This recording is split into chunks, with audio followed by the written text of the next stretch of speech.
दोस्तों, welcome to my YouTube channel. दोस्तों, आज मैं कंपटीशन की परीक्षा के लिए भूगोल में महत्वपूर्ण टॉपिक बताऊंगी।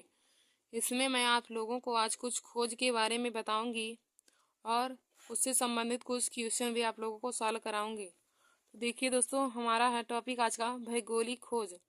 भौगोलिक खोज में देखिए दोस्तों, हम लिखेंगे पहला है कि भारत की खोज किसने की। तो भारत की खोज वास्को डी गामा ने की थी। भारत की खोज वास्को डी गामा ने की थी। फिर हमारा अगला हम अमेरिका की खोज कोलंबस ने की थी। फिर हमारा अगला है ब्राजील की खोज। तो ब्राजील की खोज पेड्रो एल्वारेस ने की थी। फिर हमारा अगला है उत्तरी ध्रुव की खोज। तो देखिए दोस्तों, उत्तरी ध्रुव की खोज रॉबर्ट पियरे ने की थी। उत्तरी ध्रुव की खोज रॉबर्ट पियरे नामक वैज्ञानिक ने की थी। उत्तरी ध्रुव की खोज पूछे तो रॉबर्ट पियरे हो जाएगा। फिर हमारा अगला है कि दक्षिणी ध्रुव की खोज। तो दक्षिणी ध्रुव की खोज हो जाएगा एमंड सेन ने। दक्षिणी ध्रुव की खोज हो जाएगा एमंड सेन ने। फिर हमारा अगला है ग्रहों की खोज। ग्रहों की खोज तो देखिए दोस्तों, ग्रहों की खोज केपलर नामक व्यक्ति ने किया था। ग्रहों की खोज केपलर नामक व्यक्ति ने किया था। फिर हमारा अगला है चीन की खोज। तो देखिए दोस्तों, चीन की खोज मार्को पोलो ने किया था। चीन की खोज मार्को पोलो ने किया था। तो आप लोग लिखेंगे चीन की खोज में मार्को पोलो ने। फिर हमारा अगला है ग्रीनलैंड की खोज। तो देखिए दोस्तों, ग्रीनलैंड की खोज नानसेन ने किया था। नानसेन नामक व्यक्ति था जिसने ग्रीनलैंड की खोज की थी। तो ग्रीनलैंड की खोज नानसेन हो जाएगा। फिर हमारा अगला हम हवाई जहाज की खोज। हवाई जहाज की खोज तो देखिए दोस्तों, हवाई जहाज की खोज कैप्टन कुक नामक व्यक्ति ने किया था। हवाई जहाज की खोज कैप्टन कुक नामक वैज्ञानिक ने या नामक व्यक्ति ने किया था। देखिए दोस्तों, हमारा पहला था कि भारत की खोज। तो भारत की खोज वास्को डी गामा ने किया था। भारत की खोज वास्को डी गामा ने किया था। फिर हमारा अगला है अमेरिका की खोज। तो अमेरिका की खोज कोलंबस नामक व्यक्ति ने किया था। तो अमेरिका की खोज कोलंबस नामक व्यक्ति ने किया था। फिर हमारा अगला है ब्राजील की खोज। तो देखिए दोस्तों, ब्राजील की खोज पेड्रो एल्वारेस क्यूरल नामक व्यक्ति ने किया था। ब्राजील की खोज पेड्रो एल्वारेस क्यूरल नामक वैज्ञानिक ने किया था। फिर हमारा अगला है उत्तरी ध्रुव की खोज। उत्तरी ध्रुव की खोज तो दोस्तों, उत्तरी ध्रुव की खोज रॉबर्ट पियरे नामक व्यक्ति ने किया था। उत्तरी ध्रुव की खोज रॉबर्ट पियरे नामक व्यक्ति ने किया था। फिर हमारा अगला है दक्षिणी ध्रुव की खोज। तो हो जाएगा दक्षिणी ध्रुव की खोज एमंड सेन नामक व्यक्ति ने किया था। दक्षिणी ध्रुव की खोज तो दक्षिणी ध्रुव की खोज एमंड सेन नामक व्यक्ति ने किया था। फिर हमारा अगला है कि ग्रहों की खोज। तो देखिए दोस्तों, ग्रहों की खोज केपलर नामक व्यक्ति ने किया था। ग्रहों की खोज केपलर नामक व्यक्ति ने किया था। फिर हमारा अगला है सौर मंडल की खोज। तो देखिए दोस्तों, सौर मंडल की खोज कापरनिकस नामक व्यक्ति ने किया था। फिर अगला है चीन की खोज। तो चीन की खोज मार्को पोलो ने किया था। फिर हमारा अगला है ग्रीनलैंड की खोज। तो ग्रीनलैंड की खोज नानसेन नामक व्यक्ति ने किया था। फिर हमारा अगला है कि हवाई जहाज की खोज। तो हवाई जहाज की खोज कैप्टन कुक नामक वैज्ञानिक ने किया था। तो दोस्तों, मैंने आप लोगों को भौगोलिक खोजों के बारे में बता दिया। अब हम भूगोल से संबंधित कुछ क्वेश्चन को देखेंगे। तो हमारा यहाँ पे पहला क्वेश्चन है।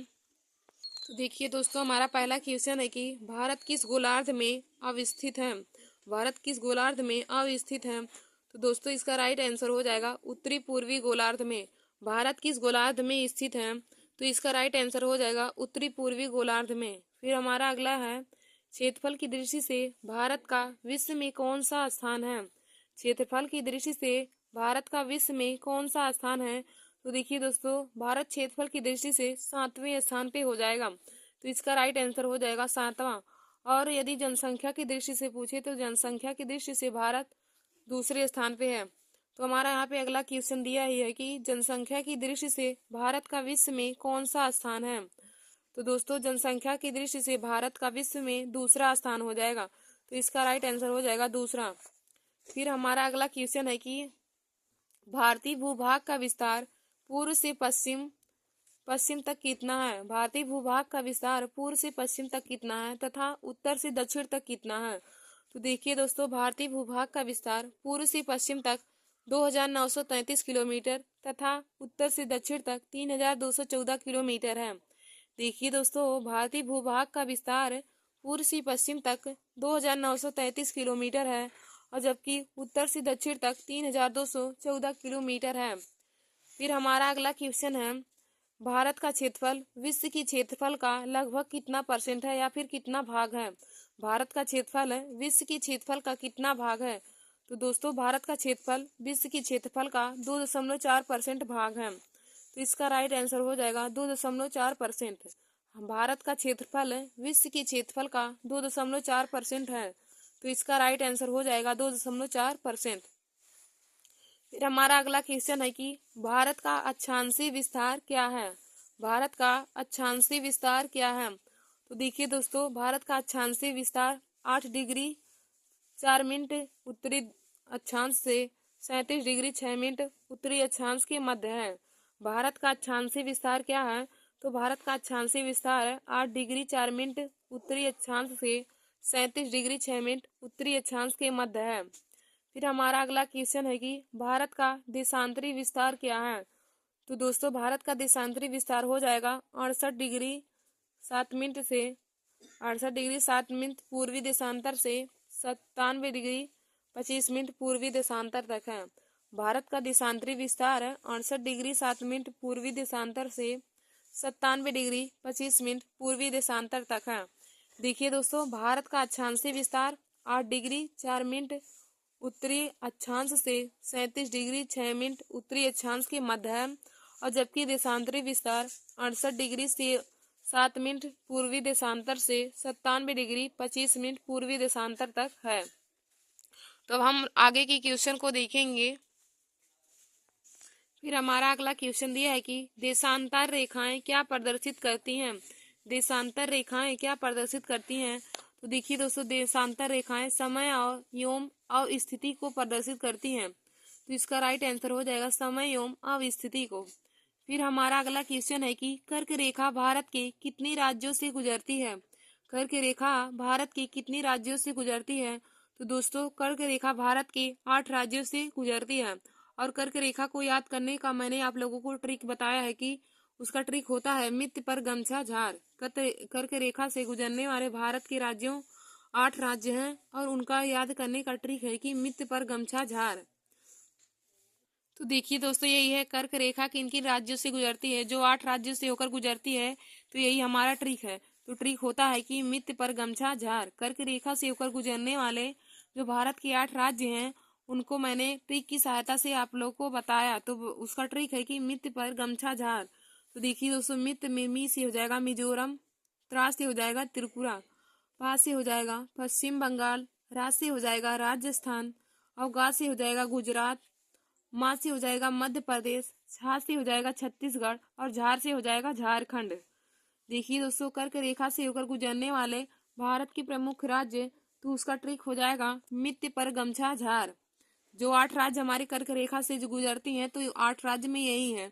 हमारा पहला मिजोरम है, दूसरा त्रिपुरा, तीसरा पश्चिम बंगाल, चौथा राजस्थान, पांचवा गुजरात और छठवां मध्य प्रदेश, सातवां छत्तीसगढ़ और 8वां हमारा झारखंड है। तो कर्क रेखा से होकर गुजरने वाले भारत के प्रमुख राज्य का ट्रिक हो जाएगा मित्त पर गमछा झार और जिसमें हमारे राज्य हैं मिजोरम, त्रिपुरा, पश्चिम बंगाल, राजस्थान, गुजरात, मध्य प्रदेश, छत्तीसगढ़ और झारखंड। तो दोस्तों, मैंने आप लोगों को कर्क रेखा से होकर गुजरने वाले प्रमुख राज्य का ट्रिक बता दिया है। तो ट्रिक है मित्त पर गमछा झार। फिर देखिए दोस्तों, हमारा अगला क्वेश्चन आगे क्या दिया है कि भारत को लगभग 2 बराबर भागों में कौन सा अक्षांश विभाजित करता है। भारत को लगभग 2 बराबर भागों में कौन सा अक्षांश विभाजित करता है। तो दोस्तों, इसका राइट आंसर हो जाएगा 23 सही 1/2 डिग्री उत्तरी अक्षांश। 23 सही 1/2 उत्तरी अक्षांश यानी कि कर्क रेखा वाला जो हमारा होता है, वही भारत को लगभग 2 बराबर भागों में विभाजित करता है। फिर हमारा अगला क्वेश्चन है कि भारत का पश्चिमी बिंदु क्या है। भारत का पश्चिमी बिंदु, तो देखिए दोस्तों, भारत का पश्चिमी बिंदु गौरमोता है। भारत का पश्चिमी बिंदु गौरमोता है। फिर हमारा अगला क्वेश्चन है कि भारत का पूर्वी बिंदु, तो भारत का पूर्वी बिंदु किविथु हो जाएगा। भारत का पूर्वी बिंदु किविथु हो जाएगा। फिर अगला है भारत का दूरतम दक्षिणतम बिंदु कौन है? भारत का दूरस्थ दक्षिणतम बिंदु, तो दोस्तों भारत का दूरस्थ दक्षिणतम बिंदु इंदिरा पॉइंट है। भारत का दूरस्थ दक्षिणतम बिंदु इंदिरा पॉइंट हो जाएगा, तो इसका राइट आंसर हो जाएगा इंदिरा पॉइंट। भारत का दूरस्थ दक्षिणतम बिंदु हो जाएगा इंदिरा पॉइंट। फिर हमारा अगला है, भारतीय मानक समय रेखा किस शहर से होकर गुजरता है? भारतीय मानक समय रेखा किस शहर से होकर गुजरता है? तो देखिए दोस्तों, भारतीय मानक समय रेखा प्रयागराज के निकट मिर्जापुर से होकर गुजरता है। भारतीय मानक समय रेखा प्रयागराज के निकट मिर्जापुर से होकर गुजरता है। फिर हमारा अगला क्वेश्चन है कि इंदिरा पॉइंट कहाँ स्थित है? देखिए दोस्तों, इंदिरा पॉइंट जो हमारे भारत का दूरस्थ दक्षिणतम बिंदु है, भारत का दूरस्थ दक्षिणतम बिंदु इंदिरा पॉइंट है, और भारत का पूर्वी बिंदु किबुथु है, और भारत का पश्चिमी बिंदु गौरमोता है। देखिए दोस्तों, इंदिरा पॉइंट कहाँ पे स्थित है? तो इंदिरा पॉइंट हमारा ग्रेट निकोबार द्वीप में स्थित है। इंदिरा पॉइंट है ग्रेट निकोबार द्वीप में स्थित है। फिर हमारा अगला क्वेश्चन है कि भारत का एकमात्र जिला कौन सा है जिसकी सीमा 4 राज्यों को स्पर्श करती है? भारत का एकमात्र जिला कौन सा है जिसकी सीमा 4 राज्यों को स्पर्श करती है? तो देखिए दोस्तों, वह भारत का एकमात्र जिला सोनभद्र है। भारत का एकमात्र जिला सोनभद्र है जिसकी सीमा 4 राज्यों को स्पर्श करती है। तो भारत का एकमात्र जिला हमारा सोनभद्र हो जाएगा। देखिए दोस्तों, भारत का एकमात्र जिला सोनभद्र ऐसा है जो इसकी सीमा 4 राज्यों को स्पर्श करती है। फिर हमारा अगला है, मानक समय रेखा एवं कर्क रेखा एक दूसरे को कहाँ पर काटते हैं? मानक समय रेखा एवं कर्क रेखा एक दूसरे को कहाँ पर काटते हैं? तो देखिए दोस्तों, मानक समय रेखा एवं कर्क रेखा एक दूसरे को छत्तीसगढ़ में काटते हैं। मानक समय रेखा एवं कर्क रेखा एक दूसरे को छत्तीसगढ़ में काटते हैं या फिर छत्तीसगढ़ में प्रतिच्छेदित करते हैं। फिर हमारा अगला क्वेश्चन दिया है कि भारतीय मानक समय रेखा कितने राज्यों से होकर गुजरती है? भारतीय मानक समय रेखा कितने राज्यों से होकर गुजरती है? तो देखिए दोस्तों, भारतीय मानक समय रेखा 5 राज्यों से होकर गुजरती है, और यह 82 डिग्री का कोण भी बनाती है।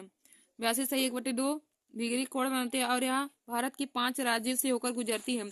और 5 राज्यों में हमारे राज्य है नंबर 1 मध्य प्रदेश, उत्तर प्रदेश, आंध्र प्रदेश, उड़ीसा और छत्तीसगढ़। देखिए दोस्तों, भारत की मानक समय रेखा कितने राज्यों से गुजरती है? तो भारत की मानक समय रेखा 5 राज्यों से गुजरती है, और जिनमें हमारा राज्य हो जाएगा मध्य प्रदेश, उत्तर प्रदेश, आंध्र प्रदेश, उड़ीसा और छत्तीसगढ़। फिर हमारा अगला क्वेश्चन देखिए दोस्तों, दिया है कि भारत में कर्क रेखा की कुल लंबाई कितनी है? भारत में कर्क रेखा की कुल लंबाई कितनी है? तो कर्क रेखा की कुल लंबाई हो जाएगा 3214 किलोमीटर। देखिए दोस्तों, कर्क रेखा भारत के 8 राज्यों से होकर गुजरती है, और कर्क रेखा और मानक समय रेखा एक दूसरे को छत्तीसगढ़ में प्रतिच्छेदित करते हैं, और कर्क रेखा की कुल लंबाई 3214 किलोमीटर होती है। फिर हमारा अगला है कि भारत की किस राज्य में कर्क रेखा की अधिकतम लंबाई होती है? भारत की किस राज्य में कर्क रेखा की अधिकतम लंबाई है? तो दोस्तों, मध्य प्रदेश में कर्क रेखा की सबसे अधिक लंबाई होती है। मध्य प्रदेश में कर्क रेखा की सबसे अधिक लंबाई होती है। फिर हमारा अगला है कि कर्क रेखा को 2 बार काटने वाली एकमात्र नदी का क्या नाम है? कर्क रेखा को 2 बार काटने वाली एकमात्र नदी का नाम क्या है? तो दोस्तों, माही नदी जो कर्क रेखा को 2 बराबर भागों में विभाजित करती है। तो इसका राइट आंसर हो जाएगा माही नदी। माही नदी जो कर्क रेखा को 2 बराबर भागों में विभाजित करती है। तो आइए दोस्तों, यहाँ पे हम आप लोगों को कर्क रेखा के बारे में बता देते हैं। तो हमने यहाँ पे टॉपिक लिया कर्क रेखा, यानी कि ट्रॉपिक ऑफ कैंसर। कर्क रेखा को कहते हैं ट्रॉपिक ऑफ कैंसर। तो देखिए दोस्तों, कल कर्क रेखा में लिखेंगे नंबर 1, कल यह एक काल्पनिक रेखा है। कर्क रेखा एक काल्पनिक रेखा है। फिर दूसरा हो जाएगा, यह भूमध्य रेखा के उत्तर में स्थित है। कर्क रेखा भूमध्य रेखा के उत्तर में स्थित है। फिर हमारा अगला हो जाएगा कि कर्क रेखा यह भारत के 8 राज्यों से होकर गुजरती है। यह भारत के 8 राज्यों से होकर गुजरती है। और मैंने 8 राज्यों का ट्रिक भी आप लोगों को बता दिया है कि उसका ट्रिक होता है कि मित्र पर गमछा झार, मित्र पर गमछा झार। मित्र में मी से जगह मिजोरम, मिजोरम, त्रिपुरा, पश्चिम बंगाल, राजस्थान, गुजरात, मध्य प्रदेश, छत्तीसगढ़ और झारखंड हो जाता है। तो कर्क रेखा भारत के 8 राज्यों से होकर गुजरती है। फिर दोस्तों, अगला हो जाएगा कि कर्क रेखा भारत के बीचों बीच से होकर गुजरती है। कर्क रेखा भारत के बीचों बीच से होकर गुजरती है। फिर हमारा अगला है कि माही नदी कर्क रेखा को दो बराबर भागों में काटती है। देखिए दोस्तों, एकमात्र नदी माही नदी ही है जो कर्क रेखा को दो बार काटती है। फिर हमारा हो जाएगा अगला कि कर्क रेखा सबसे लंबी कहाँ पर होती है। तो दोस्तों, कर्क रेखा सबसे अधिक लंबी मध्य प्रदेश में होती है और कर्क रेखा सबसे छोटी राजस्थान में होती है। तो कर्क रेखा सबसे अधिक लंबी मध्य प्रदेश राज्य में होती है और कर्क रेखा सबसे छोटी राजस्थान राज्य में होती है। फिर हमारा अगला दिया है कि कर्क रेखा 23.5 सही 1/2 डिग्री उत्तरी अक्षांश पर स्थित है। कर्क रेखा हमारा अगला हो जाएगा कि कर्क रेखा 23.5 से 1/2 उत्तरी अक्षांश पर स्थित है और रेखा के निकट बसे शहर, तो कर्क रेखा के निकट बसे शहर यही है। तो दोस्तों, इसका ट्रिक हो जाएगा कि घूरबा। तो जी से हो जाएगा गांधीनगर, GURBA इसका ट्रिक हो जाएगा घूरबा। तो जी से हो जाएगा गांधीनगर, U से हो जाएगा उज्जैन, R से हो जाएगा रांची, B से हो जाएगा भोपाल और A से हो जाएगा अगरतला। देखिए दोस्तों, कर्क रेखा के निकट बसे शहर हैं गांधीनगर, उज्जैन, रांची, भोपाल और अगरतला। फिर हमारा अगला है कि कर्क रेखा पर स्थित राजधानी। तो कर्क रेखा पर स्थित राजधानी रांची है। तो दोस्तों, मैंने आप लोगों को कर्क रेखा के बारे में एकदम डिटेल में बता दिया था। तो कर्क रेखा में होगा ट्रॉपिक ऑफ कैंसर। कर्क रेखा को ट्रॉपिक ऑफ कैंसर कहते हैं हम। तो इसमें देखिए, मैं आप लोग को पुनः बता देती हूँ कि कर्क रेखा, तो नंबर 1 आप लोग इसमें लिख लीजिएगा और इसे अपने कॉपी में नोट कर लीजिएगा। कर्क रेखा के बारे में जानकारी आप लोगों को बहुत ही महत्वपूर्ण मैंने आप लोग को बता रही हूँ और इसे आप लोग अपने कॉपी में लिख लीजिएगा। तो नंबर 1 हो जाएगा कर्क रेखा में यह एक काल्पनिक रेखा है। कर्क रेखा यह एक काल्पनिक रेखा है। फिर हमारा अगला हो जाएगा यह भूमध्य रेखा के उत्तर में स्थित है। नंबर 3 हो जाएगा यह भारत के 8 राज्यों से होकर गुजरती है। फिर हमारा अगला हो जाएगा कर्क रेखा भारत के बीचों बीच से होकर गुजरती है। कर्क रेखा भारत के बीचों बीच से होकर गुजरती है। फिर हमारा अगला है माही नदी कर्क रेखा को दो बराबर भागों में काटती है। माही नदी कर्क रेखा को दो बराबर भागों में काटती है। फिर अगला हो जाएगा कि कर्क रेखा सबसे लंबी। तो कर्क रेखा सबसे लंबी मध्य प्रदेश राज्य में होती है और कर्क रेखा सबसे छोटी राजस्थान राज्य में होती है। फिर हमारा अगला हो जाएगा कि कर्क रेखा 23 सही 1/2 डिग्री उत्तरी अक्षांश पर स्थित है। कर्क रेखा 23 सही 1/2 डिग्री उत्तरी अक्षांश पर स्थित है। अब देखिए दोस्तों, उसके आगे है कि कर्क रेखा के निकट बसे शहर। तो कर्क रेखा के निकट बसे शहर हैं गांधीनगर, उज्जैन, रांची, भोपाल और अगरतला। और अगला है कि कर्क रेखा पर स्थित राजधानी। तो कर्क रेखा पर स्थित राजधानी रांची है। तो धन्यवाद दोस्तों, आज मैंने आप लोगों को कर्क रेखा के बारे में बहुत ही डिटेल बता दिया।